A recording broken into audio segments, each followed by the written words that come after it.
बचपन कितना अच्छा होता है ना दोस्तों। ना कोई टेंशन, ना कोई सिर दर्द, सिर्फ थोड़ी बहुत पढ़ाई और ढेर सारी मस्ती। मेरा यानी आपके दोस्त विशाल प्रजापति का बचपन कुछ ऐसा ही था। बस बात सिर्फ इतनी थी कि मुझे पढ़ाई और खेल से ज्यादा क्रिएटिव चीजों में मन लगाना पसंद था।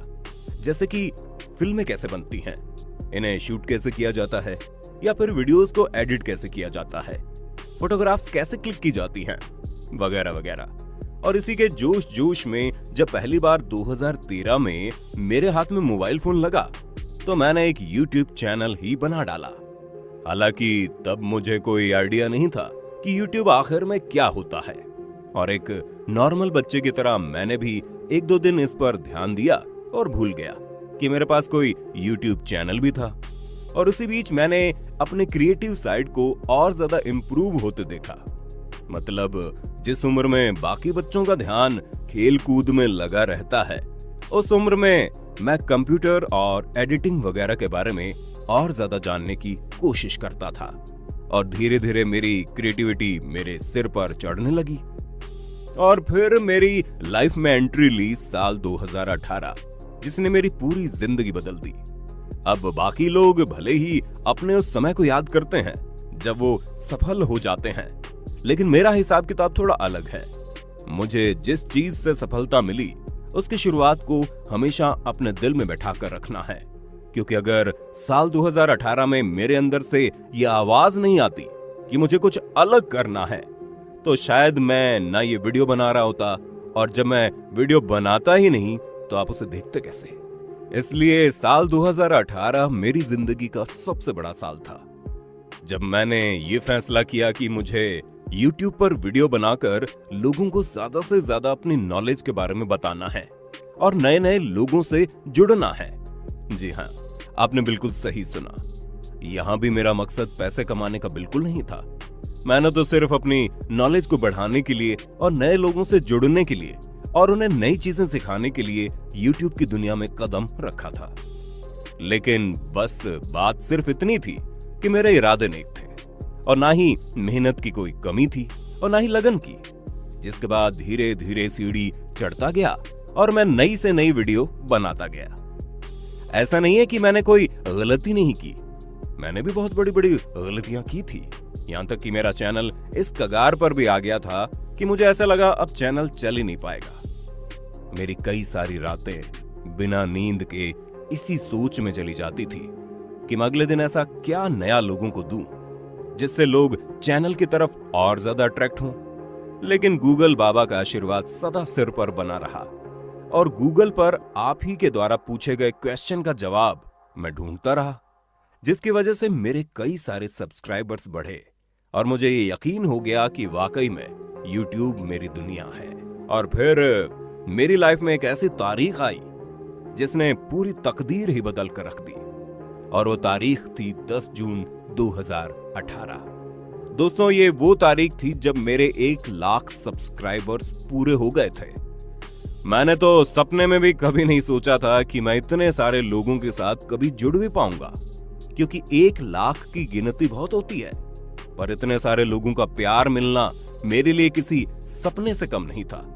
और उसी दिन से मैंने कसम खा ली थी, अब तो बेटा जिन लोगों ने मुझे इतना प्यार दिया है ना, तुझे भी उन्हें और ज्यादा प्यार देना है और अच्छी से अच्छी वीडियो बनाकर उनके सामने पेश करनी है। वीडियोस बनाने का ये सिलसिला इसी तरह चलता रहा और आप लोगों का और ज्यादा प्यार मुझे मिलता रहा। मैंने भी अपनी तरफ से कोई कसर नहीं छोड़ी, और देखते ही देखते मैंने वो माइलस्टोन हासिल कर लिया जिसका कई सारे लोग सपना देखते हैं। जी हाँ, 1 मिलियन सब्सक्राइबर्स का। और मेरे 1 मिलियन सब्सक्राइबर्स YouTube पर 24 जुलाई 2019 को हो गए थे। आप देख रहे हैं कि मेरी मेहनत ने सिर्फ 1 साल के अंदर ही 1 लाख से 10 लाख सब्सक्राइबर्स का प्यार मुझे दिलवाया।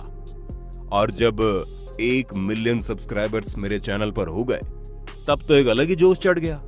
मतलब ऐसा लगने लगा कि वाकई में लोगों को अच्छी चीजों की इज्जत है। लोग आज भी नॉलेज पाना चाहते हैं। बस बात सिर्फ इतनी है कि उन्हें नॉलेज थोड़े मिर्च मसाले के साथ पसंद है, और मैंने ये चीज धीरे धीरे सीखी, क्योंकि जिस तरह बूंद बूंद से सागर बनता है, उसी तरह हर नए दिन मुझे कुछ न कुछ सीखने को मिलता था कि अब मुझे क्या करना चाहिए और क्या नहीं, कैसे अपने साथ जुड़े लोगों को उनकी मनमर्जी की वीडियो देनी है। अब हर रोज नई नई चीजें सीखने के मेरे इस जुनून ने आपके लिए हर रोज नए नए वीडियोस लाने के लिए भी मोटिवेट किया, और यहां भी ये गाड़ी चल पड़ी। अब 1 मिलियन तो हो गए, लेकिन मेरे मन में किसी तरह की लालच नहीं थी कि मुझे बहुत सारे लोग मेरी वीडियोस देखने वाले चाहिए। नहीं, मुझे सिर्फ इतना चाहिए कि जो लोग मेरी वीडियोस देखें वो उससे कुछ सीख कर जाएं। और जिस हिसाब से आप लोगों का प्यार मुझे मिलता है, उससे बात तो तय है कि आप लोगों को कुछ ना कुछ सीखने को जरूर मिलता है। और इसी सीखने और सिखाने के चक्कर में कब आप लोगों ने मुझे इतना प्यार दे दिया कि 2 अक्टूबर 2020 को मेरे 10 मिलियन सब्सक्राइबर्स हो गए, जिसे देखकर मुझे खुद विश्वास नहीं हो पा रहा कि आखिर ये अजूबा कैसे हो गया। 10 मिलियन यानी पूरे 1 करोड़ लोग मेरे साथ जुड़े हुए हैं। और अपने 10 मिलियन सब्सक्राइबर्स होने की खुशी में मैंने अपने बारे में एक वीडियो भी बनाया था, जिसे आप लोगों ने बहुत प्यार दिया और लाखों लोगों ने उसे देखा। लेकिन आज जब मुझे डायमंड प्ले बटन मिल गया है, तो मुझे एहसास हुआ क्यों ना आपको वो बातें बताई जाएं जो उस वीडियो में नहीं बताई गई थी। मेरी सच्ची स्ट्रगल, क्योंकि YouTube की दुनिया में अपने टैलेंट के बल पर पैसा कमाना बहुत आसान है, लेकिन ज्यादा से ज्यादा लोगों को अपने साथ जोड़ पाना बहुत मुश्किल। लेकिन आप लोगों के प्यार की वजह से मुझे कभी कोई मुश्किल आई ही नहीं। इसी वजह से आज मेरे हाथ में ये डायमंड प्ले बटन है, जिसे मैं अपना नहीं बल्कि आपका मानता हूं। क्योंकि अगर आप मेरे चैनल को इतना प्यार ही नहीं देते तो शायद ही आज इस मुकाम पर मैं पहुंच पाता। पर दोस्तों, मेरी सफलता को ये मत समझ जाइएगा ये सब कुछ बहुत जल्दी मिल गया। नहीं, बस बात सिर्फ इतनी है, जहां बाकी लोग 24 घंटे में 4 घंटे काम करके बाकी 20 घंटे आराम करते थे, वहीं मैंने 4 घंटे आराम करके बाकी 20 घंटे काम करने वाली स्ट्रेटेजी को अपनाया।